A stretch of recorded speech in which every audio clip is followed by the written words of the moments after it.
2025 সালে ডাক বিভাগের মুনাফা ভিত্তিক সঞ্চয়পত্র ফিক্সড ডিপোজিট 1 লাখ টাকা বিনিয়োগ করলে গ্রাহক প্রতি 3 মাস অন্তর কেমন মুনাফা পাবেন সেই বিষয়ে নতুন হার ঘোষণা করেছে সরকার। সঞ্চয়কারীদের জন্য এটি হতে পারে একটি লাভজনক ও নিরাপদ বিনিয়োগের মাধ্যম। ডাক বিভাগের তথ্যমতে মুনাফা প্রদান করা হয় 3 মাস অন্তর। এই স্কিমে 1 লাখ টাকা ফিক্সড ডিপোজিট করলে প্রতি 3 মাসে আপনি পাবেন 2921 টাকা। উচ্চ কর বাদ দিয়ে বছরে মোট পাওয়া যাবে 11,684 টাকা। কিভাবে খুলবেন অ্যাকাউন্ট?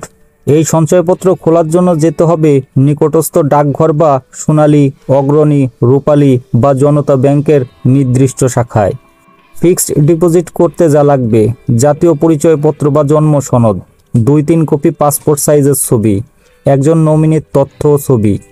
7.5 লাখ টাকার বেশি বিনিয়োগ হলে টিন সার্টিফিকেট বাধ্যতামূলক। প্রাথমিক জমার টাকা নগদ বা চেক। একজন ব্যক্তি সর্বোচ্চ 30 লাখ টাকা পর্যন্ত বিনিয়োগ করতে পারবেন। ফিক্সড ডিপোজিটের মেয়াদ সর্বোচ্চ 3 বছর পর্যন্ত হতে পারে।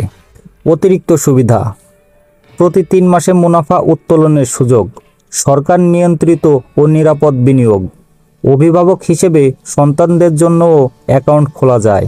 বিশেষজ্ঞরা বলছেন, যারা ঝুঁকিমুক্ত সঞ্চয় চান এবং প্রতি 3 মাস অন্তর নির্ধারিত আয় পেতে আগ্রহী, তাদের জন্য এটি একটি কার্যকর ও লাভজনক ব্যবস্থা। আপনি যদি নিজের সঞ্চয় নিরাপদ রাখতে চান, পোস্ট অফিসের এই স্কিম হতে পারে আপনার জন্য চমৎকার এক বিকল্প।